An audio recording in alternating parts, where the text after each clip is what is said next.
Hello food lovers, welcome to our channel. నేను మీ రాణి Eramsetti. Friends, ఈరోజు recipe వచ్చేసి చపాతీ అండి.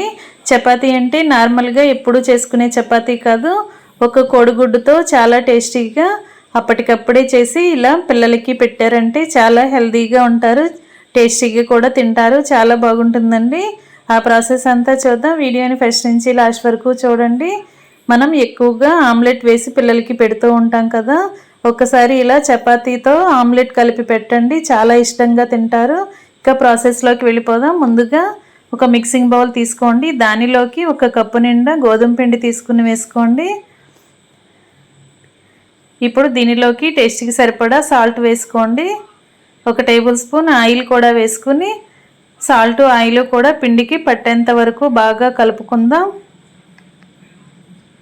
ముందుగా మనం చపాతీ పిండిని ప్రిపేర్ చేసి నెక్స్ట్ ప్రాసెస్ అనేది చేద్దాం. ఇప్పుడు సాల్ట్ ఆయిల్ కూడా పిండిలో కలిసేంత వరకు బాగా కలుపుకొని కొంచెం కొంచెంగా వాటర్ పోసుకుంటూ పిండిని చపాతీ ముద్దలాగా ప్రిపేర్ చేయండి. ఒకేసారి ఎక్కువగా వాటర్ పోయొద్దండి, చూసుకుంటూ పోసుకొని ఈ విధంగా కలిపి పెట్టుకోండి. ఇప్పుడు పూరీ పీటకి పొడి పిండిని అప్లై చేసుకుని చపాతీ చేసుకుందాం.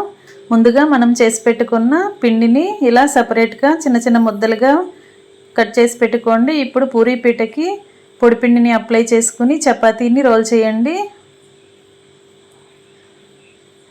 మరీ మందంగా కాకుండా పలుచగా కాకుండా ఇలా కరెక్ట్గా చేసుకోండి. చపాతీ అనేది ప్రిపేర్ చేసుకున్నాం కదా, ఈ విధంగా చేసి పెట్టుకోండి. ఇప్పుడు స్టవ్ ఆన్ చేసి దోశ పెనం పెట్టుకుని 1 టేబుల్ స్పూన్ ఆయిల్ పోసుకొని చపాతీని కాల్చుకుందాం. ఇలా ఆయిల్ వేసుకున్నాం కదా, ఆయిల్ని పెనంకి స్ప్రెడ్ చేసుకుని మనం ముందుగా చేసి పెట్టుకున్న చపాతీని అలా ఆయిల్ మీద వేసుకుని రెండు వైపులా కూడా ఆయిల్ని అప్లై చేసేలా మనం ఒకవైపున వేసుకున్న తర్వాత వెనక వైపు కూడా వేసుకున్నట్లయితే రెండు వైపులకి ఆయిల్ అనేది పడుతుందండి. ఈ విధంగా చేసుకోండి. ఫ్లేమ్ మీడియంలో కన్నా కొంచెం తగ్గించుకోండి. లో ఫ్లేమ్లో చేసుకున్నట్లయితే చపాతీ అనేది మాడకుండా వస్తుంది. ఈ విధంగా ఫ్రై అయిన తర్వాత వెనక వైపు కూడా టర్న్ చేసుకుని ఫ్రై చేసుకోండి. 1 టేబుల్ స్పూన్ ఆయిల్ని చపాతీ పైన వేసుకున్నట్లయితే చపాతీ అనేది సాఫ్ట్గా వస్తుంది. ఆయిల్ అనేది ఎక్కువగా వద్దు అనుకుంటే ఇలా కూడా ఫ్రై చేసుకోవచ్చు. మరీ ఎక్కువగా మాడాల్సిన పని లేదండి. ఈ విధంగా ఫ్రై చేసుకుని ఒక ప్లేట్లోకి పెట్టేసుకోండి. ఇదే విధంగా మనం ఎన్ని చపాతీలు కావాలంటే అన్ని చపాతీలు చేసుకుని పక్కన పెట్టుకోండి. ఇప్పుడు అదే పెనం మీదకి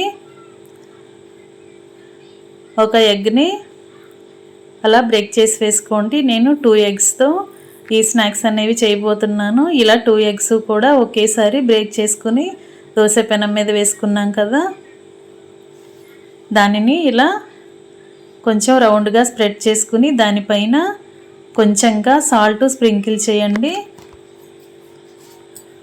అలాగే కొంచెం కారం కూడా అప్లై చేయండి. ఇలా స్ప్రింకిల్ చేయండి. ఇలా చల్లుతున్నట్లుగా మనం ఆమ్లెట్ మొత్తానికి స్ప్రెడ్ అయ్యేలా చేసుకోవాలి. ఇప్పుడు చిటికెడు మిరియాల పొడి అలాగే చాట్ మసాలా కూడా వేసుకోండి.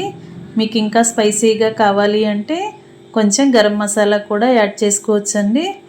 ఈ విధంగా ఆమ్లెట్ మొత్తానికి కూడా మసాలాలు చల్లుకున్నాం కదా, ఇప్పుడు చీజ్ ఉంటుంది కదా, చీజ్ని మనం ఈ ఆమ్లెట్ పైన పెట్టబోతున్నాం. ఈ విధంగా చీజ్ లేకుండా కూడా మనం చేసుకోవచ్చండి, కానీ చీజ్ ఉంటే టేస్ట్ అనేది మరింత యాడ్ అవుతుంది.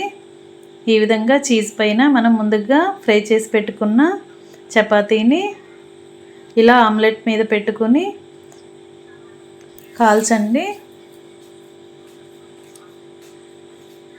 ఒకవైపున కాలిన తర్వాత వెనక వైపు కూడా టర్న్ చేసుకుని ఈవెన్గా కాల్చుకోండి. ఫ్రెండ్స్, ఛానల్ని ఫస్ట్ టైం వాచ్ చేస్తున్న వారు సబ్స్క్రైబ్ చేసుకుని పక్కనే ఉన్న బెల్ బటన్ క్లిక్ చేయండి. నేను పెట్టబోయే రెసిపీస్ అన్నీ డైలీ చూడండి. నచ్చిన రెసిపీస్ని కుక్ చేసి పిల్లలకి ఫ్యామిలీకి సర్వ్ చేయండి.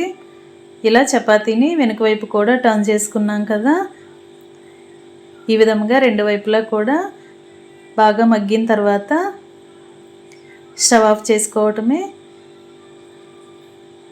మీరు ఇంకా చపాతీలు అనేవి చేసుకోవాలి అనుకుంటే ఇదే ప్రాసెస్తో ఒక చపాతీ తర్వాత ఇంకొక చపాతీని కాల్చుకోండి.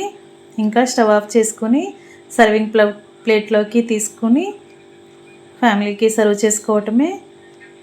హెల్తీగా టేస్టీగా చాలా చాలా కమ్మగా ఉండే ఎగ్ చపాతీ రెడీ అయిపోయిందండి.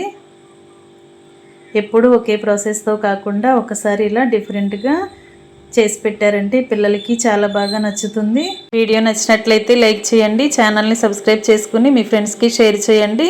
మరొక రెసిపీతో మళ్ళీ కలుద్దాం. Thanks for watching. నేను మీ రాణి ఎరంశెట్టి.